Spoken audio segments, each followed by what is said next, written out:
You are a pauper who stumbles upon the deal of your life in an old cabin where evil spirits dwell that will make you have very pleasant mornings, as they are tremendous and succulent waifus who possess unimaginable powers. Without a doubt, the best offer of your life. Chapter 1. The anime begins with our protagonist, Kagurashi, a young exorcist who wants to live a peaceful life in a remote village known for having the best hot springs. While he's casually strolling through the village, he encounters an elderly couple being disturbed by a ghost. Koga intervenes and exorcises the ghost with a punch.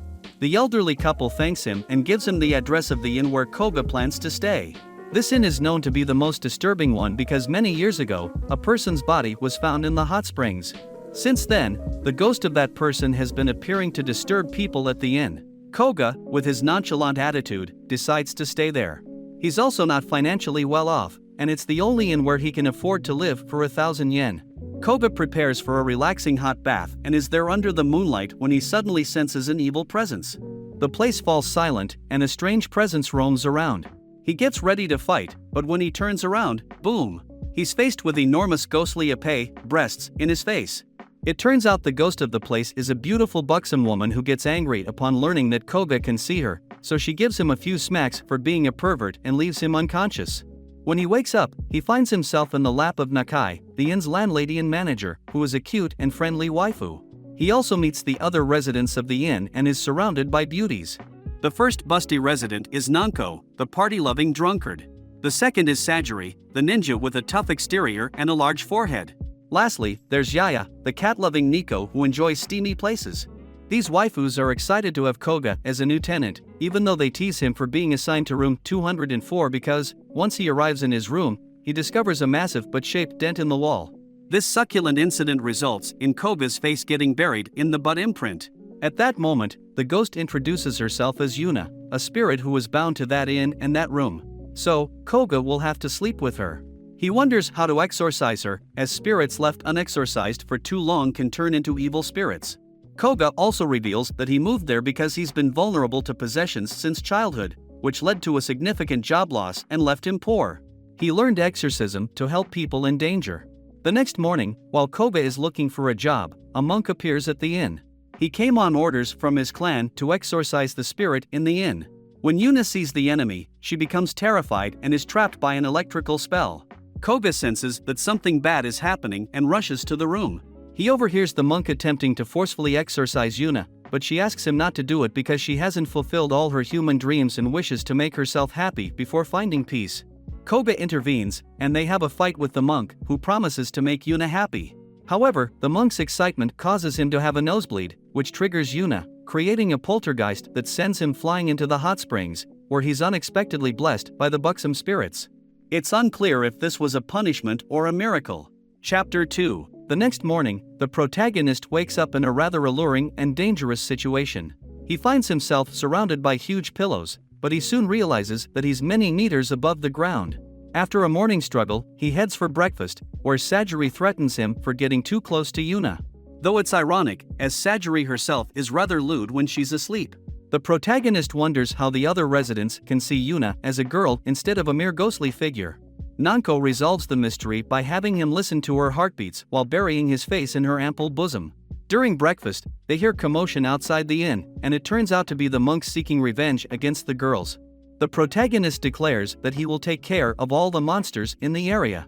However, the waifus tell him to relax and take it easy. Sajiri is a demon slayer girl with impressive skills. Nanko gains more power the drunker she is. The Nico has been possessed by a cat god who plays with everyone. And lastly, Nakai has the good luck charm, like the goddess of fortune. She casts a spell that activates the monk's luck, resulting in them receiving phone calls, winning the lottery, landing professional jobs, inheriting fortunes, and the leader getting a call from his daughter asking him to come home. Now knowing that he is surrounded by powerful women, the protagonist realizes that any misstep could put his life in danger. The following morning, he wakes up with tremendous buttocks on his face, and after Yuna apologizes for her antics, they encounter a cute cat that the protagonist can't resist touching. However, it turns out that the cat is Yaya, and Sajiri witnesses the protagonist's lecherous behavior. She asks Nakai to have Koga evicted. To achieve that, they decide to follow the inn's rules, which include playing ping pong, with the winner being able to give orders or request something the other person can't refuse. It's clear that the girls intend to ask Koga to leave. The match begins, and the protagonist quickly scores the first point because he was once possessed by a professional ping pong player's ghost. However, since the girls don't play fair and use their powers, Yuna supports Koga with her poltergeist, recalling the steamy moments they had shared. However, she reaches a point where these thoughts become normal. Seeing that they are about to lose, Yuna lifts her skirt to provoke embarrassment and reactivate her powers, winning the match. The girls promise not to try to get Koga to leave again, but the protagonist, instead of being careful, slips and, in classic Eki fashion, ends up grabbing some soft and squishy assets. Chapter 3. One day, as Yuna sleeps like a princess, she awakens to find that the protagonist has disappeared. She assumes that he no longer wants her ample bosom and goes in search of him. Nakai tells her to control her hormones because Koga has gone to his first day of classes. Koga has had a poor school life due to ghosts, but now, being able to exorcise them, he finds it easier to study. However, Yuna, feeling bored, decides to visit him at school. At school, Koga meets a classmate who tells him that there's an incredibly attractive waifu in their classroom named Chisaki, who is the prettiest girl in school. While he's looking at her, Yuna lifts her skirt, and everyone thinks Koga did it while trying to stop her. Yuna panics and uses her poltergeist to send everyone flying. Koga reveals that he is an exorcist and offers to help them if they have any problems. However, they all laugh at him, which doesn't bother Koga much. Chisaki approaches him and invites him to talk privately, making it seem like she's about to confess her feelings. Instead, she asks for his help because her plush toys act strangely and start flying and trying to touch her bosom when she takes a shower. Koga says, who wouldn't want to touch that, but offers to help her. They go to her house, and Chisaki is embarrassed to have Koga in her room, fearing he might be a pervert. Koga smacks the plush toys, but nothing happens. He tells Yuna to inspect them, and when one of the bears gives a dirty look, Chisaki panics, entering poltergeist mode. Koga is sent flying and lands on Chisaki's ample bosom. Chisaki kicks him out of her house, and Koga tells Yuna they have a plan. They wait for the plush toys to go berserk again, and Koga goes in to beat them up, taking one of them to expose its inner spiritual line. Yuna follows the line and tracks it back to the person controlling them from a distance. Their plan works, the plush toys attack Chisaki and strip her, and Koga saves her. Suddenly, all the students are possessed. Koga tells them to prepare for a fight, and the antagonist summons a demon that appears to be powerful but is defeated easily by Koga. The enemy reveals her true form, a young girl named Koyuzu, a furina from a distant village who was abandoned at a young age. According to her, when they learn to use their abilities to change appearances, they must leave the village to live their own lives, changing appearance with a human. Koyuzu's greatest desire is to have a tremendous bosom like Chisaki's, as she considers it the ultimate weapon for women. Chisaki was depressed because she thought she would be exorcised, but Koga reassures her and tells Koyuzu that he won't harm her. Chisaki forgives her, and Koyuzu believes that forgiveness also grants her permission to see Chisaki's bosom, which she doesn't miss the opportunity to do. Afterward, they take Koyuzu to the inn, where she will stay for a few days, and Yuna will accompany Koga to school with his permission. Chapter 4. In a change of scene, we see a furry mouth devouring people's hair. This malevolent yokai was causing trouble until Sajiri appears to deal with it. After defeating the yokai, someone assigns her a new mission that appears to be crucial, requiring the assistance of someone else. Meanwhile, the protagonist is at school when he encounters Sajiri. Sajiri is a first-year student and the most desired girl in her class. People are shocked when she invites Koga to the rooftop to talk privately. There, she asks him to be her partner in an urgent mission. This mission doesn't allow Yuna to be present, as it could be dangerous for her. Koga agrees, and they arrange to meet in front of a shopping center. While waiting, Koga overhears a girl being harassed by bullies, but when he realizes it's Sajiri, she quickly immobilizes them. They then go to a park, where she hands him some casual clothing. The mission is to eliminate the mist yokai that has been appearing in the park and attacking couples, leaving them naked, both men and women. The plan is to pretend to be a couple to lure out the yokai, and then Sajiri and Koga will exorcise it. Sajiri, who is not accustomed to wearing this kind of clothing, feels uncomfortable and not very feminine. Koga tries to make her feel more comfortable by suggesting they hold hands or link arms to appear as a couple. Blushing, Sajiri follows his advice, and the mist appears. Their clothes start to deteriorate, but Sajiri manages to climb up a post, and Koga, almost in his underwear, uses his strength to disperse the mist with a punch. The mist dissipates, revealing the enemy's position, a giant spider responsible for the chaos. Sajiri purifies its spirit with her exorcist knife, and when it's destroyed, the mist clears, leaving Sajiri and Koga in compromising situations. When they are back at the house, Nakai announces that she's leaving for a hot spring guild for 3 days. However, none of the others know how to cook, and they had scheduled shifts for cooking. Nanko, the drunk, only has potatoes, cookies, and sake. The Nico has cat food, and the ninja has some unusual ingredients. Yuna seems to be the most appealing option to cook, but she was hoping to be eaten for an entirely different reason. Eventually, Koga, who reveals that he was possessed by a master chef, saves the day with his excellent cooking skills. The Nico is particularly impressed and follows Koga everywhere, even into the bathroom while he's showering. The Nico confesses that she loves his food, and he makes her a tray of fish, which she shares with her cat god, and both become enamored with Koga's cooking. Chapter 5. While they are at school, Shisaki wants to know more about Yuna. Koga tells her that the only way to communicate with her is to train like he did, which took him 10 years to be able to interact with ghosts and see them. However, they realize that Yuna can touch anything and interact with the world. So, they begin communicating through a notebook, where they share various details, including some lewd thoughts about Koga and Yuna sleeping together. As they engage in a discussion, Shisaki gets in trouble with the teacher and ends up staying late to tidy up the library. Shisaki thanks Yuna for her help and offers to let Yuna touch her body and clothes for analysis because she wants to transform her attire to appear like a regular student. The interaction becomes a bit sensual, and Shisaki ends up stripping down to her underwear. When Koga returns and finds them in a compromising situation, he can't help but wonder what might have happened. Afterward, they go to the rooftop, where Shisaki wants to take a picture with Yuna.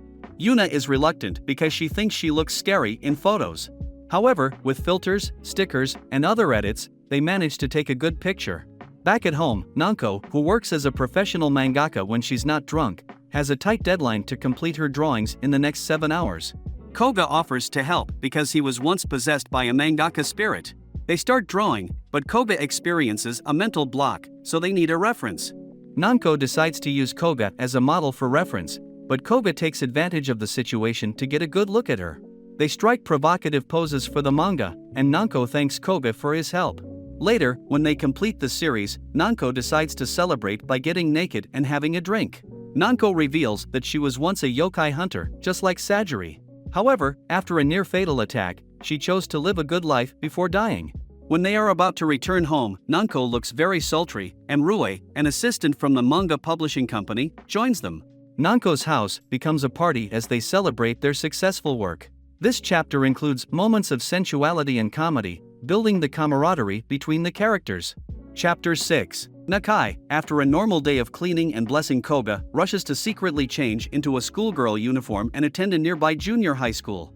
She doesn't want anyone at the inn to know about this because it would undermine her authority. On her way to school, she notices that Yuna and Koga are coming back because they forgot something. Nakai, using her good luck magic, arranges for Koga to be run over by a wild boar. However, every time she uses good luck to achieve something for herself, it is followed by a stroke of bad luck. She accidentally steps on a dog's tail, and things start going wrong for her. Once she arrives at the school, she attends her classes like a normal girl and enjoys her time, even though she is, in reality, much older but appears as a 13-year-old girl for eternity. After school, she goes to have dessert with her friends near a shopping center. Some guys attempt to hit on them, and the girls defend themselves, but the guys persist. Nakai, giving them a sinister look, casts a bad luck spell on them, which quickly takes effect. Unfortunately, Koga arrives just in time to beat up the guys because he was in a hurry and didn't notice it was Nakai who cast the spell. So, her secret remains safe. To thank Koga for helping her at the inn, Nakai gives him a ticket to a water park. The entry is for 2 people, and Koga plans to go on a date with Yuna there. The ticket serves as an opportunity for them to bond. However, Koga arrives alone, and when he tells the receptionist that he has a partner, the receptionist gives him a puzzled look, as he is the only one who can see Yuna. Koga tries to make it a special day for Yuna, starting with buying swimsuits. Yuna chooses a revealing bikini, and Koga is shocked by her bold choice. Eventually, she opts for a more modest swimsuit. They engage in various couple activities, but Yuna gets upset because, as a ghost, she can't enjoy some of them. They eventually go on a water slide, which results in Yuna having a little accident. Koga faints from the surprise, but they later go to the hot springs, where Yuna expresses her gratitude for his efforts to make her happy. Koga realizes that when the time comes for Yuna to move on, it will be a sad moment for him. Chapter 7. In another steamy morning, Yuna breaks her record by tossing Koga through a window for the 10th time, thinking he's a pervert. However, it's Yuna who's often the one with lewd thoughts. The other girls encourage her to relax and stay by Koga's side. They mention that Koga and Yuna look like a married or dating couple due to their playful relationship, which makes them both blush. Later, Yuna has to accompany the furrito on her first shopping trip. While they're out, they encounter a guy named Ryu who's trying to impress women.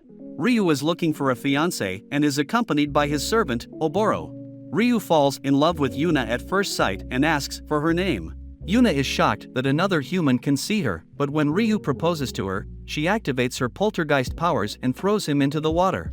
Ryu comes back dry, and his body transforms with huge scales, revealing that he is the dragon god. The furrito tries to intervene, and Oboro tells her not to interfere.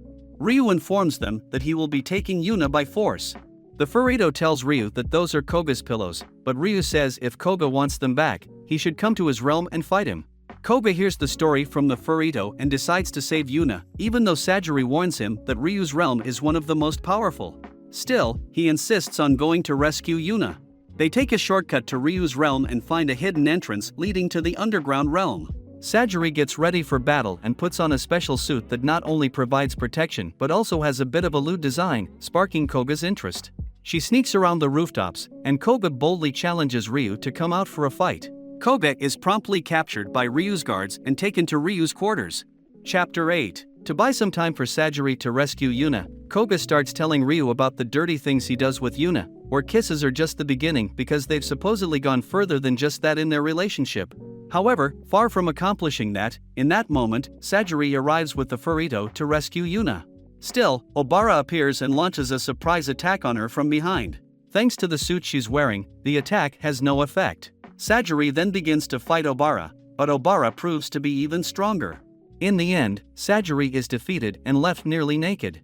Obara introduces Sajiri to Ryu, who falls in love with her and accepts her as his wife. The protagonist, being a tall and handsome guy, keeps taunting Koga, eventually causing Ryu to unleash his full power. In that moment, Ryu delivers a powerful kick to Koga, sending him flying and leaving him almost dead. However, Koga surprisingly gets up with determination, stating that if he won't let the girls go willingly, he'll have to do it by force. Everyone laughs, and no one believes that this scrawny guy can take on a god. But, in the blink of an eye, Koga gets serious, and like Saitama, he delivers a powerful punch that knocks the god out, to the astonishment of Obara and the others. It turns out that Koga was possessed by the most powerful exorcist and learned everything he knows.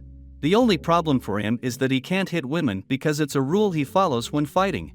Obara, unwilling to let them leave so easily, starts a fight with the protagonist. She realizes that if she gets hit by him, she will be obliterated. However, she has a trick up her sleeve. She lets her chest get exposed to show her bosom because it turns out she's a girl. As expected, the protagonist stops fighting and receives her sharp attacks that do no harm to his body because it seems he's been possessed by Goku. Out of nowhere, Nanko arrives and intervenes to help them. She stops Obara's sword, and, with the help of the furrito, they create illusions to make Ryu believe that Sajiri was a ghost who ascended with happiness after meeting him.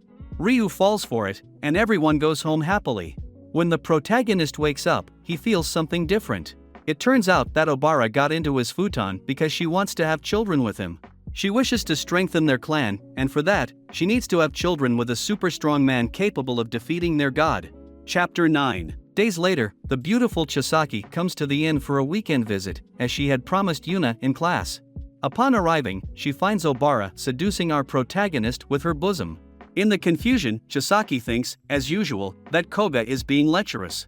After resolving the misunderstanding, Koga gets ready to leave for work, saying he'll stay the night because he has a night shift. Chisaki meets all the inn's members, and she helps Nakai prepare dinner, impressing everyone with her delicious Italian cuisine. Afterward, they decide to take a shower together, showing off their attractive and slender bodies. Hands on the table, people. After a steamy bath, they go to Yuna's room, where the furrito joins them to sleep. They discuss romantic topics, and the little furro shows that she can transform into a spectacular furra. My goodness, I need one of those. The girls tell her that she's too young to think about explicit things, but Koyuzu mentions that she learned it all from books that Nanko has. She asks them to say some spicy lines while wearing provocative outfits, leaving the viewers all fired up with their words. Finally, it's time to sleep, and Chisaki experiences a moment of sleep paralysis, also known as the Yuno's hot sleep paralysis.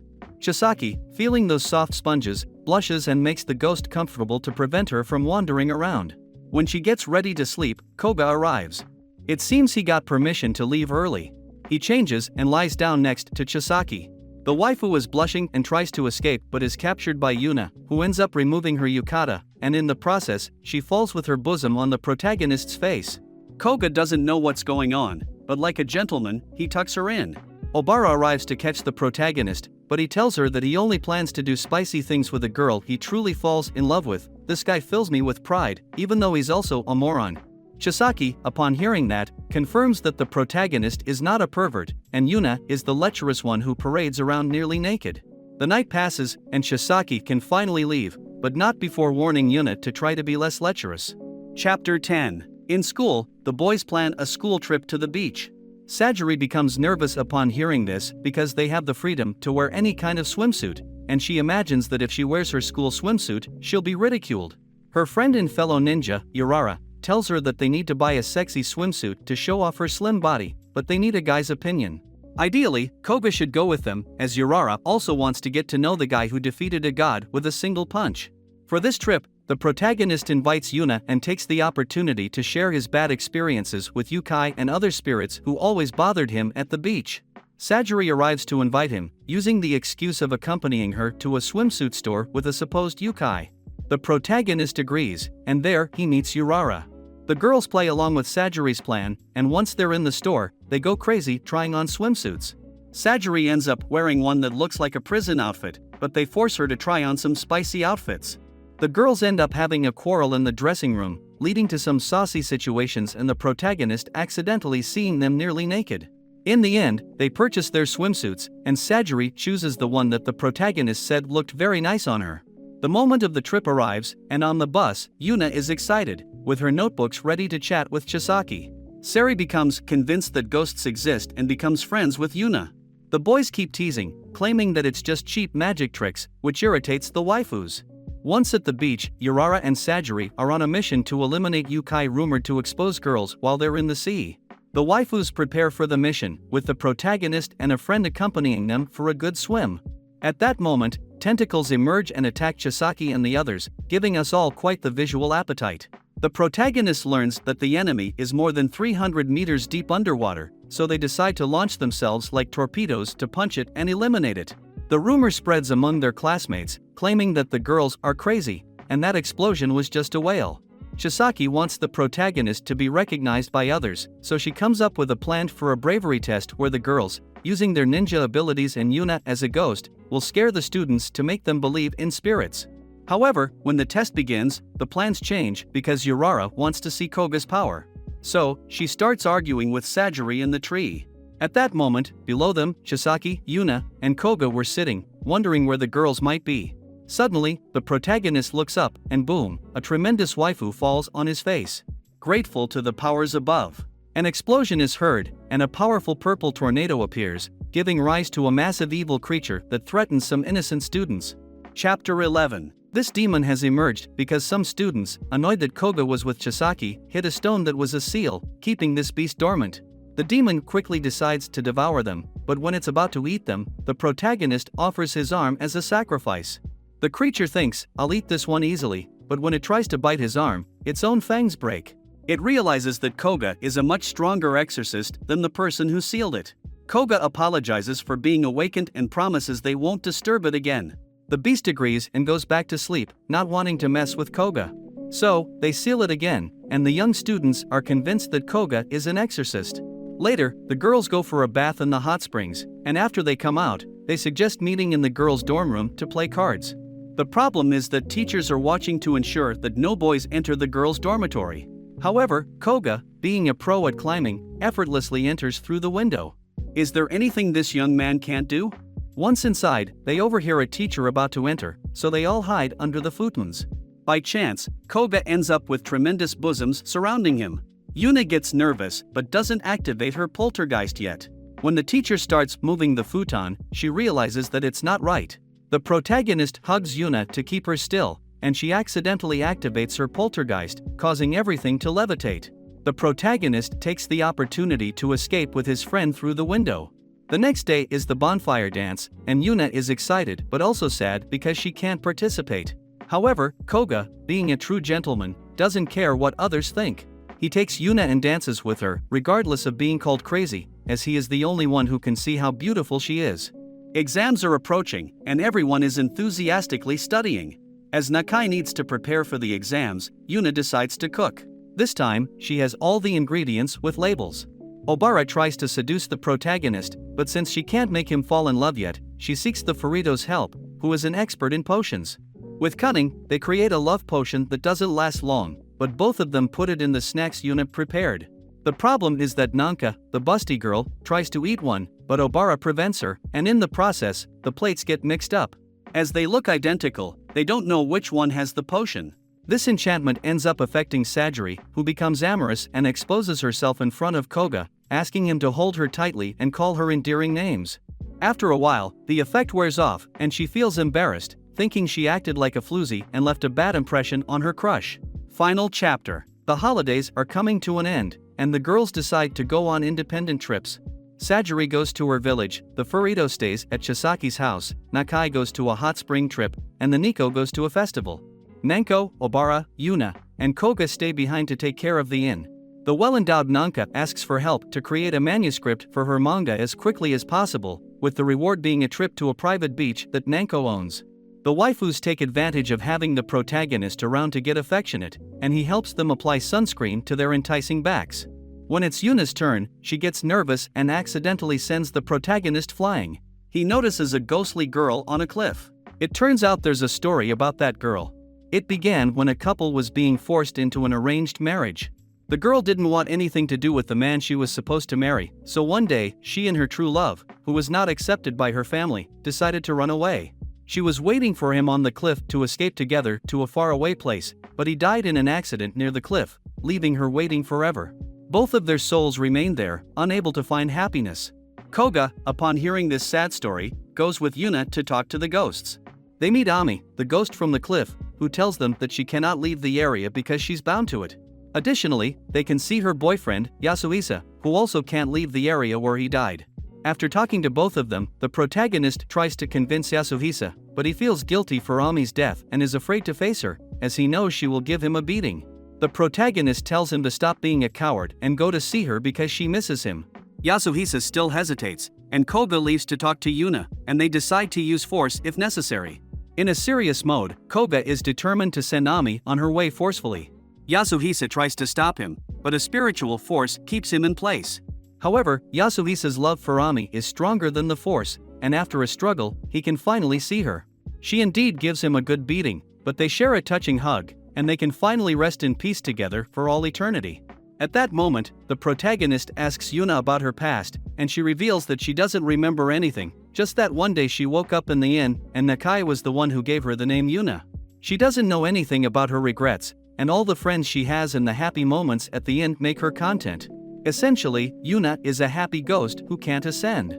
This is a great mystery for Koga, who has nightmares about Yuna. There's a possibility she could become an evil spirit, and others might try to eliminate her. That's why he promises to stay by her side until she can ascend. Plus, he doesn't want to miss out on any Ippei-touching opportunities. The holidays come to an end, and all the girls return home. For Koga, this means waking up to those delightful mornings that often end in punches for him but provide great delight for us. If you want more epic anime, comment the word ghost and also tell me your favorite part of the series. With this, I'll look for another anime that might interest you.